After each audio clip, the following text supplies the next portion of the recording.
Hi, today I want to show what's in my flight bag. So I just used the Nike drawstring bag. I had this in my house and it works really well. I can fit everything in it and it limits me to how much I bring. And it's kind of nice because it has everything I need and it has this little pocket here so I can put my pens in there for easy access. I also keep a flashlight in there for night flying if needed. And I have my headlamp from Black & Decker. And the thing I like about this headlamp, it has red light, which is great for night flying. And it has different levels of light. So I really like this. I got it from Amazon. And then I also always carry a pair of sunglasses. Oops, these are my sunglasses for flying. And I get non-polarized lenses so that there's no glare in the cockpit when I'm flying from my instruments. Then I of course have my goggles for flying. And I got these off of Amazon so that I can do IFR flying or simulated. Next, you have to have 3 things as a pilot whenever you fly. 1, I put in my logbook. I actually put my medical in the front of my logbook right here so that I would always have it. And then I have my license that I've recently got, my student pilot license. This is not my student pilot license. This is my private pilot license. And then I have my government issued ID, state ID in here. So I always make sure I fly with my wallet and a little bit of cash just in case something happens, and my credit card. And some people don't fly with their logbook, but I know if I have my logbook, I'll always have my medical. So it's something I need to think about if I want to be flying with my logbook. Then, just in case, Kleenex, runny noses, messes, whatever. Next, gum. You don't want to be having bad breath when you're flying. Another comfort item is water. You get really dry flying and you're up into altitude and you want to make sure you're hydrated and you're taking care, I'm safe. Making sure that you have enough food in case you get hungry, your blood sugar's not going low, making sure you're not hungry when you're flying, thinking about that you're ready to fly or that you're not getting hungry while you're flying. Then I have this. This is what I use. I can use this as to put my sectional on or to put notes on, and it's on your leg. It's called a knee board.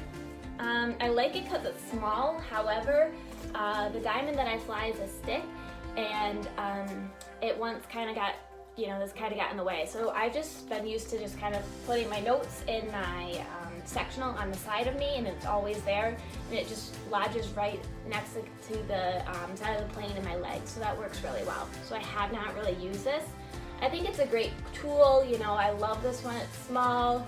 It's got a little nice flap so I can stick stuff in. It's got a great spot to put different pens and pencils, but it just hasn't really worked for me. And that time that it kind of got stuck up on when I was landing with the stick was just too much and I was too worried about it. So I'm not currently using that. I always have sticky notes. What I love to do is, this is my sectional that I use for my check ride. It was also for my training. So you can see all the different places that I've gone in cross countries all around Michigan. And this was my check ride one all the way to Benton Harbor. But anyways, the way I use these is as I'm flying along, actually before I go flying, I put sticky notes next to my route. And a sectional I only fold so they have 1 page. And then as I cross it, I would unfold to the next page and unfold to the next part. And I would put a sticky note on each kind of section of my trip. And my CFI is always like, why are you doing that? Why are there sticky notes all over it? Here's why.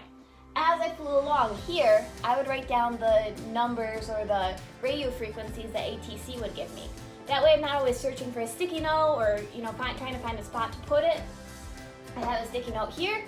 It'd get filled up, I'd move on to my next one, and move on to my next one. And it would be folded neatly, and then I just stick my pens at the top of it, and I can always find what I need quickly.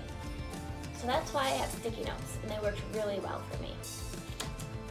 Speaking of frequencies, Another thing that you need is, I use this airport directory. Yes, this is from 2018. The new one is in the mail from the Michigan Department of Transportation. It hasn't arrived yet. The thing I like about the airport directory from Michigan is this is good for almost a full year, whereas the other ones aren't. So I'm kind of happy about this as opposed to the ones made by the FAA. In addition, this chart is the 2018 aeronautical chart, so it's also good for almost a year, whereas the FAA ones are almost about 6 months.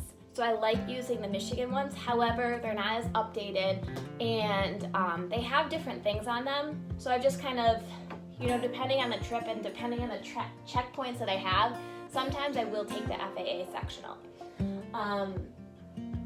So I'm still waiting the mail for the 2019 version of this, so I might have to buy the FAA version sectional while I'm waiting. It should be here soon, but it's taking a long time. But I always fly with this. And a great tip that my CFI gave me is whenever I'm flying, I mark my takeoff and my destination with like these little stickies. That way I can flip real quick to Howell, Livingston County Airport, or if I wanted to go to Benton Harbor, I have that flagged at the top. So my takeoff and where I'm landing, and also the index. I like this index here because it has all the airports by associated city listed in the page. Then also I have all my alternates like Brighton, I have Fitch Beach, Battle Creek, Andrews, and then as you can tell, it goes from like where I'm taking off and then where I'm landing. So along the route, different airports that I might need. That way in an emergency, I have what I need real quick and I can just flip to, oh, I need to land Lansing, I'm gonna land in Mason, done. I already have it right here in my frequencies, really quick. Great tip. I also have my own version here, my flight manual for the Diamond DA20. And I just have, again, flagged on the side, you know, general operations, normal procedures, performance, maintenance, V-speeds at the top, just kind of things that you might need to check on, kinds of operations, the G500, things like that. I wouldn't probably be pulling this out while I'm flying, however, it's there. And I usually have it in my flight bag because, you know, maybe I want to calculate weight and balance or something like that. So, or performance takeoffs. So just a helpful thing to have. Of course, a charger from AOPA for my phone, solar charger. And I would always have my phone, which is what I'm recording on, because I have ForeFlight, and I love ForeFlight. You can see where you're at, you can click on an airport, it can direct you to the airport, kind of like GPS.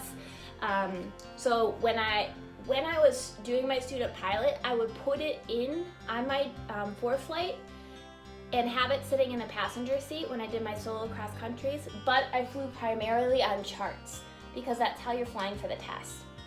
So I had it as like a backup just in case. And then I always had a charger just in case.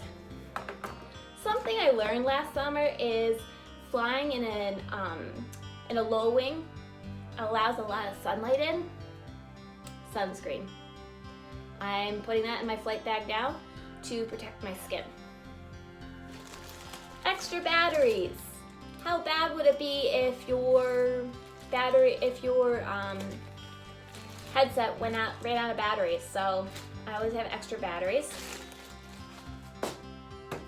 And last, I have my headset and the lovely bag that it comes in. So yeah, that's what's in my flight bag. And again, just a really nice little small bag with pens and essentials readily accessible. I'd like to go and get a different one from Sporty's maybe eventually, but I do like the small compactness of this, especially in the Diamond DA20. It just fits nicely in the back. So thanks for watching.